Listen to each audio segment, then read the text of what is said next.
fiery horse with the speed of light, a cloud of dust, and a hearty hi-yo Silver, the Lone Ranger.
With his faithful Indian companion Tonto, the daring and resourceful masked rider of the plains led the fight for law and order in the early western United States.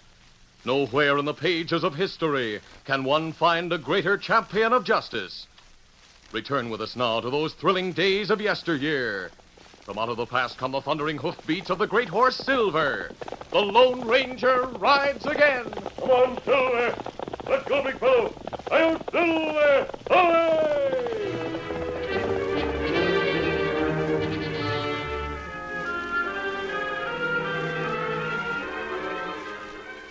It was late afternoon when the Lone Ranger turned Silver up the side of a flat-topped hill west of the Antler Mountains. Watch your step, big fellow. Rocks and sand are loose here. In the next valley lay Unity, a gold mining town, to which Tonto had gone to get a rifle repaired, while the Lone Ranger sought a suitable camping place. As the white stallion gained the hilltop and sank his hoofs into firmer ground, the masked rider found himself facing an old man whose spade showed that he had been at work among a half-dozen nearby holes. Beyond was a long row of mounds, each marked by an upright board. The Lone Ranger drew rein. Oh, Silver. Oh, easy, steady. Howdy, mister, and welcome to Boot Hill. Hello, old-timer. You don't seem frightened by my mask. Oh, I don't spook easy. I'm too old to be scared of getting killed and too poor to be scared of getting robbed. I'm not an outlaw. I reckon not. Owl hoots don't come here till it's time to plant 'em. I take it you're the grave digger. That's me, mister. Ep Smith. Ep being short for epitaph. Steve Billings, the sheriff, pays me $10 a hole. I furnish those boards you see myself. That's on account I like to whittle rhymes on 'em. Well, that's one way for a poet to get his verses before the public. And you can't see what's on those headboards from here, but I'll tell you what's on the first one. It goes, there's nothing much to be said of Denver Pete who lies here below. This is the land of the quick and the dead, and his draw was a mite too slow. That says plenty, Ep. That's a fitting epitaph for a Boot Hill grave. Thank you, mister. I aim to make my graves fit, too. For whom are those new graves? The varmints who's been robbing the stage. Twice now, when it carried gold, they held it up in Paiute Pass. You speak as though they're still at large. So they be, but here's where all crooks end up. And I figure to be ready for 'em. Especially One-Eye Barstow and the fellow who's tipping off him and his gang. I've heard of the Barstow gang, but what about the inside man? Well, I could name him, too, if I was a mind to. I heard him talking in a cafe one night when I was supposed to be sleeping. Have you told the sheriff? No, he'd only laugh at me. Treats me like a kid, he does. And I'm the grandpappy of Becky Smith, the girl he's bespoken to marry. Well, Ep, I know how you feel, but you're making a mistake. Well, I'll I'll tell the sheriff, but not till I figure out how the double-crossing polecat gets word about the gold to the gang. Perhaps the stage was marked, or someone on it signaled the gang. Steve Billings, the sheriff, thought of that. When the second shipment went out, no one was aboard but lawmen, and they all got plugged. The sheriff is still crippled. Was there time for anyone to ride into the mountains ahead of them? No. And what's more, Steve had some friendly Injuns watching the pass for riders and the hills around here for signals like smoke and lights and looking-glass flashes. But they didn't see a thing. Now, what do you say to that? Apparently the tip-off man has discovered a new way of sending a message. Who's that coming? Oh, that's Becky. She'll be wanting me to go home, and I've still got one more grave to finish. Howsoever, it's a small one. Perhaps I'll see you again. Come on, Silver.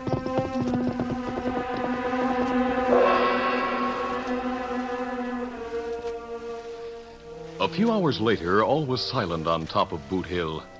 A full moon cast its eerie light over the unhallowed graves of Unity's bad men, revealing nothing that moved. But on the slope which faced the town, two men climbed steadily. One was Bill Troy, sometimes called Little Bill. An assayer employed by the Horseshoe Mine, he was conspicuous in a community of husky men for his small stature. His companion was a burly drift boss known as Butch. Dodging around a boulder, Little Bill observed, I wish I had a connection at the sheriff's office, like I have at the mine. Why so, Bill? It would help protect us, and right now we need all the cover we can get. The mine's offered a reward that'll bring private detectives and bounty hunters swarming into these parts. You think they might find Barstow and his boys? Well, they're known. We're going to warn them to lay low. Yeah, what's the signal for that? Instead of pulling out 3 headboards, as we did when we wanted the gang to know that gold was going out, we'll pull 6. Yeah. Does Barstow savvy the sign? Yeah, of course. He and I worked out a code to cover a lot of things. The first thing every morning, he takes a look at this hilltop through field glasses. You want me to wait up here and put them back? Right. Have them in place again an hour after sunrise. Old Ep never gets up here before that time, and nobody else pays any attention to the graves. Here are the 3 markers we pulled before. Start with them. Yeah, sure. Here comes number 1. Butch, something's crawling out of that grave over there. A ghost. Easy. No, it's only old Ep. What are you fellows doing? Just taking the air, Ep. You're that run from the mine, Little Bill Troy. What of it? What you do to that headboard? Butch leaned on it and it fell over. Seems you stayed up here mighty late. Well, I got tuckered out and took me a nap. Now I better set that board up again. Yeah, what for? Nobody cares about the critter buried here. I reckon you're right, but that board at his head, it's got to stand up so my verse can be read. You hear how that rhymed? Oh, I'm good, I am. But I can't figure a rhyme for polecat. What? He's Dottie, Bill. Let's get out of here. Now, hold on. I can tell from the hole where this board stood that it wasn't pushed over. You varmints pulled it out. Suppose we did. You sawed-off scallywag. It's just like I suspicioned. You've been tipping off them hold-up men. You're crazy. You come up here to send a message. I savvy your system now. And you savvy too much. Don't you pull a gun on me. Watch out for his speed. Bill Troy, your grave is dug. He's finished. But I can't see what put him on to us. Maybe he spilled something to the sheriff. No, I saw Billings today. He was as friendly as ever. And he's not the sort who can hide his feelings. That shooting was bound to be heard. We got to vamoose. Not till we cover our tracks. My shoe prints are a dead giveaway. Hey, here's some brush. I'll drag it around. Make a good job of it now. I'm putting the marker back. Bill, there's some fresh hoof prints. Hoof prints? Someone was here before us. Leave him alone. I have an idea.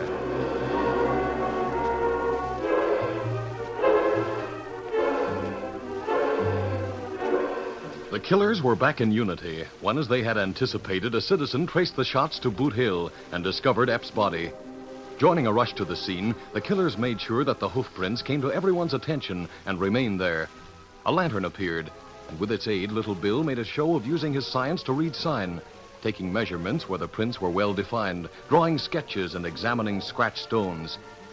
Meanwhile, Sheriff Billings, his wound still unhealed, had managed to get to the jail office where other townsmen were gathered. In the crowd was Tonto, who had been delayed in town by the slow work of a gunsmith. As the Indian watched and listened, a young woman burst through into an open space where the sheriff stood using a Ballard buffalo rifle to support himself. She was sobbing. Steve, is it true about Grandpa? Becky, darling, I'm afraid it is. Oh, why would anyone do that to a harmless old man? I don't know, honey. I should be up on the hill to find out right now, but I can't walk or ride that far. Who's got a buckboard? Take it easy, Sheriff. I just came from there. Little Bill Troy's reading the sign, doing a mighty good job. But it's my duty to... Steve, you hadn't ought to be out of bed even. Becky, what was your grandpa doing on Boot Hill at night? I was up there just before dark. He was digging graves and he wouldn't come home with me. If I don't leave him... Oh, now don't, Becky, don't. It wasn't your fault, honey. He had no call to be digging graves. Just as I got to the hilltop, a tall man on a white horse rode down the other side. It looked like he was wearing a mask. A mask? I asked Grandpa about him, but he just acted mysterious. He was so childish. You must have seen the killer. He must have come back. Let me through here, boys. Hey, here's Little Bill now. Oh, find anything, Bill? You bet we did. Some hoof prints that let us identify the killer's horse. All right, get mounted, fellas. Take the trail. Oh, wait till I show you something. What? Come here. See here. It's just a rock. Look at that scratch. A shoe on the killer's horse made that. Now, wait, look closer. You'll see some bright specks here. Those are particles of silver. They can't be. This isn't ore rock. They're silver just the same. I stopped and tested them in my office. That means The killer rides a horse with silver shoes. So come on, boys, let's get him. Follow me.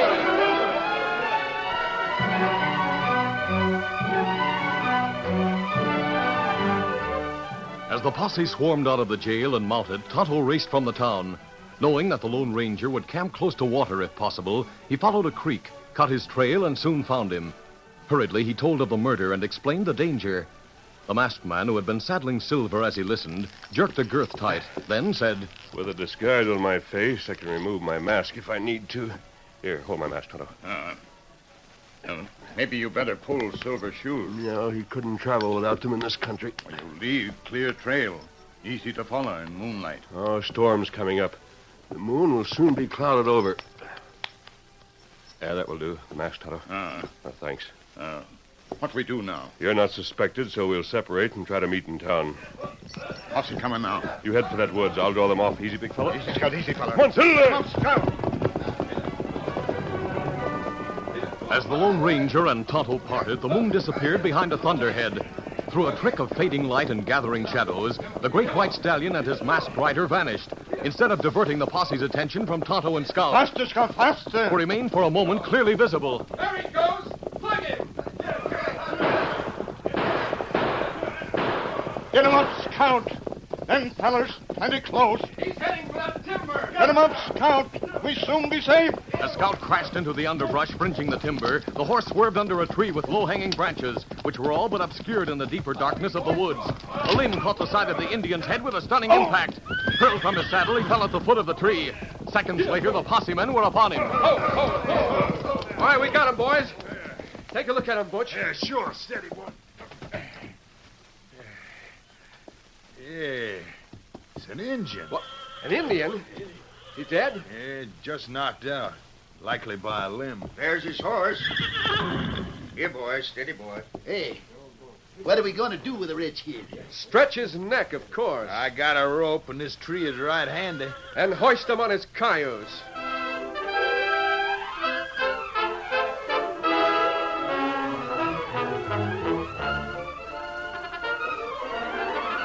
The curtain falls on the first act of our Lone Ranger story. Before the next exciting scenes, please permit us to pause for just a few moments.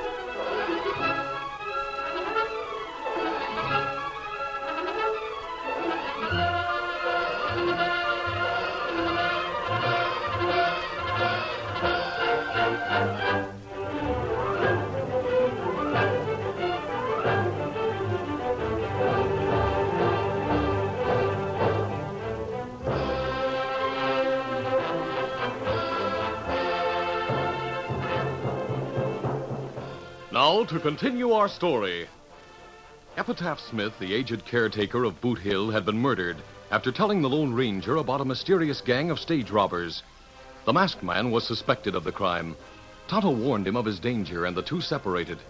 A short time later, the Indian was captured by a posse led by Little Bill Troy, the actual killer and inside man in the stage holdups. Although Tonto was unconscious from a collision with a tree, Little Bill proposed to hang him on the spot. Then one of the possemen shouted, Hold on, Bill.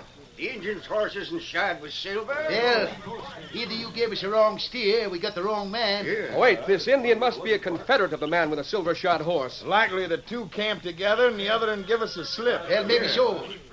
We're taking him to town where the sheriff can question us. How about it, Bill? You heard the boys.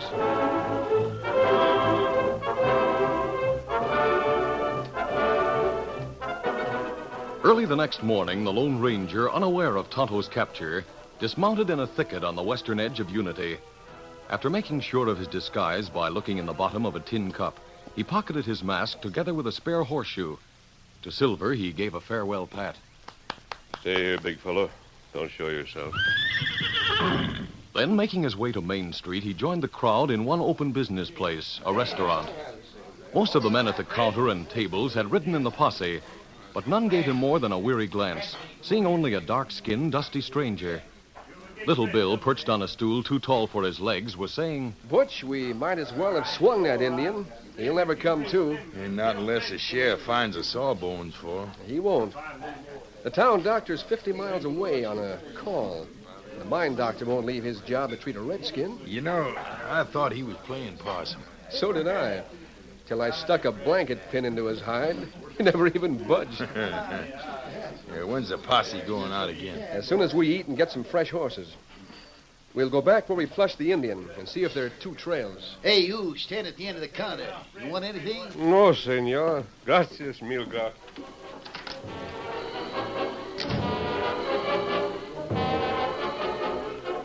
The Lone Ranger, disguised as a Mexican, left the restaurant and went to the sheriff's office. You're the senor sheriff, see? Sure. What do you want? I've heard that my friend... Hola, there he is. Mio amigo. Stay back, please. He's badly hurt. Ah, see here, Mexican.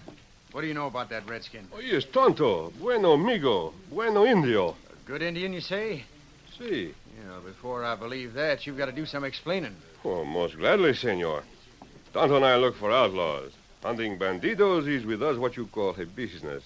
You sabe? I reckon you mean you're professional bounty hunters. Now, will the senor tell me what happened to my friend? Well, he hurt himself while my boys were chasing him. They mistook him for a masked fellow with a silver-shod horse. That fellow's a killer, and it looks like your partner was mixed up with him somehow. Oh, it's true Tonto knew about that masked one. I know, too. You do? Tonto knows where he was. I know where he will be. Then spill it pronto. You take me for one big fool, senor. I will say nothing till we make the deal. What kind of deal? I will find the masked one for you if you will let me take my friend. Huh? Now, look, you can't run a bluff on me. You're just trying to talk the Injun out of jail. Here is something that will show you I have been where the masked man was. Look. A silver horseshoe. Now you're satisfied, see? I still think it's a Oh, trick. please, Steve, take him up on his bargain. That's what I say. You've got nothing to lose but an engine as good as dead. That's right. All right, Mexican, you win. The Injun's pony is outside. Bueno, I will take my friend. You will hear from me mañana.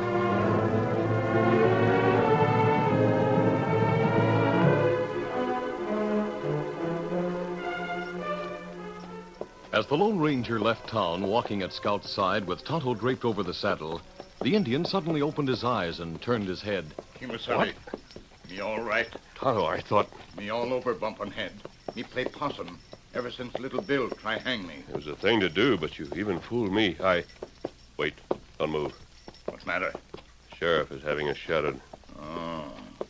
And what we do? First thing is to pick up Silver. Me put you in plenty bad fix. I thought I was bargaining for your life and had no time to spare. Maybe you get killed if you surrender like you promised. I have another day in which to clear myself. Maybe you fail. And I'll still keep my word.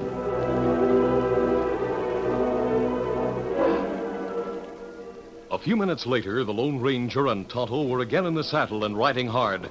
Bursting from the thicket where Silver had been concealed, they surprised and shook off the sheriff's shadow. They took a roundabout course to the Boot Hill Cemetery. There they drew rein. Oh, Silver. Why we come here? I want another look at some graves old Ep was digging for outlaws when I talked to him. Said he'd be calling. Come on, Tonto. Me not savvy. How looking at holes help you? Ep boasted of making his graves fit and mentioned a small one. Well, there's small grave. Yes, it's barely 5 feet long. Who you think him dig this grave for? The tip-off man. None of the regular members of the Barstow gang is known to be small. Bill Troy, only little man round. Him work for mine. Ep practically wrote Troy's name here when he dug that grave. Maybe him kill old feller. We can't prove it. Over there, me see spade. Yes, that must be where Ep fell. Otto, look at those headboards. 3 of them have been pulled out and replaced. That right. And bottoms rotted. Show them been deeper in ground one time. Ep had no reason to disturb them. Why anyone pull out grave marker? They could have been used to alert the gang when the gold left. Oh. Pulled and laid flat, they could easily be seen through field glasses from the Antler Mountains over there. Oh, that plenty smart trick. I should have thought of it before. Anything which makes a row is a good means of signaling. Spies and crooks have often arranged clothes on a line, fence pickets and shocks of grain to send messages. And what we do now? Tonto, we may be able to trap the whole gang. First, let's pull out the 3 boards. The next morning, Sheriff Billings, Becky, and Little Bill bent over a letter which lay on a table in the jail office. Little Bill scowled and asked, Where did this thing come from? It was stuck under the door last night. It's from the Mexican. He says he wants a posse at this end of Paiute Pass at sundown. That's about the time the stage gets into the pass. Looks like the masked man aims to hold it up. Maybe he's Barstow. Maybe we can corral the whole gang. There won't be any gold on the stage, but I'll lay it so it won't be in the way. This letter says for us to move in as soon as we hear shooting. Steve, you're not figuring on going along, are you? I've got to be there, even if I can't do much except stop a lynching. I'll go in a buckboard. Well, then I'll drive.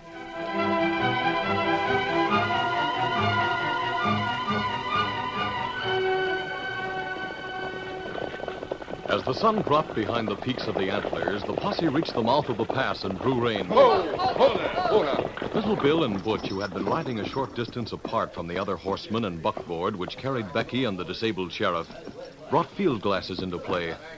After a moment, Little Bill turned his glasses back on distant Boot Hill. I wonder how well those markers can be seen from here. Don't look too long. The sheriff's watching us. Yeah. Butch, something's wrong. Wrong with what? The markers. 3 of them are down. And the boys must be in the pass waiting for the stage. Somebody's tricked us. We've got to warn them. Yeah, get up. Get up. Oh, Sheriff, Butch and I are going to scout around a little. All right, go ahead. Get up.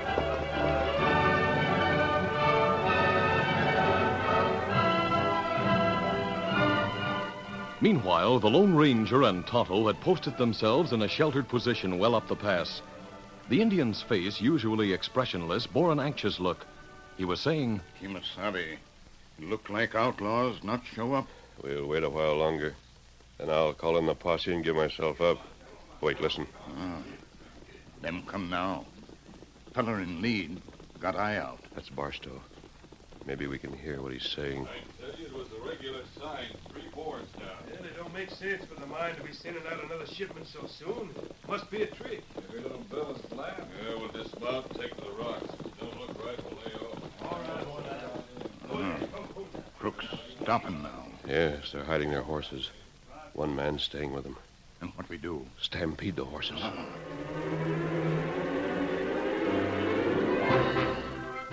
slowly worming their way along the side of the pass, the Lone Ranger and Tonto gained the top of a boulder a few feet above the horseholder's head. In the meantime, the other outlaws had disappeared into separate hiding places. At a sign from the masked man, both he and the Indian leaped. The impact of the Lone Ranger's body on the guard's shoulders hurled him to the ground, where he lay gasping for breath, unable to reach his gun before he was disarmed. At the same time, Tonto had landed in front of the horses, waving his shirt in one hand, firing into the air with the other, and yelling. Snorting with terror, the animals bolted back up the pass. From below, One-Eye Barstow roared. Our horses are getting away. Come on! Stand still. Drop your guns. How's he come from other way? You fellas in trap. Hey, there's only two of them. We can get him. Keep him down, Tonto.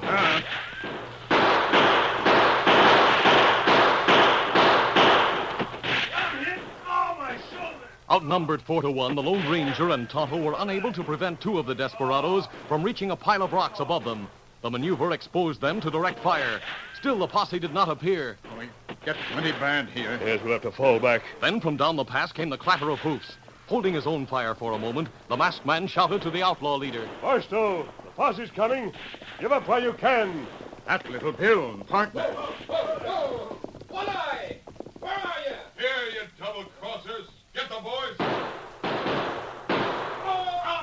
The gang shot Little Bill and Butch. Now, here comes Sheriff and posse.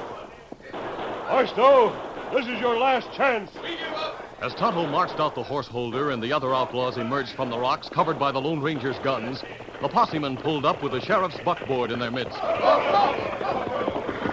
Sheriff, here's the Barstow gang. It's the masked man. He and the Indian have got one eye and his whole bunch corralled. Steve, Little Bill and Butch have been shot. They'll live to hang. I won't hang for Bill Troy. He killed all that. Then the gang plugged us. Sure we did, you varmints. You crossed us up with that Boot Hill signal. I don't savvy any of this. Well, you've got the outlaws talking. They can explain later. Yes, but it was you and your silver-shod horse that we came looking for. A Mexican told me to get... Si, Senor Sheriff. He said you would find me here, no? You're the same man. Oh, wait, mister, you've got a big reward coming. It was Epitaph Smith who put us on the trail of the outlaws. He was wiser than you knew. Let the money go to his heirs. Easy, Scout, easy, fella. Get him up, Scout. Becky, who do you suppose that masked man is? Oh, the Indian told me a little while ago. He's the Lone Ranger.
This is a feature of the Lone Ranger Incorporated.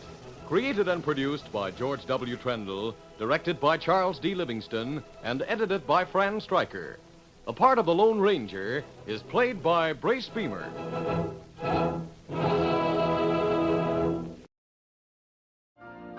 You've been listening to the OTR Gold Network. Find more classic radio at otrgold.com.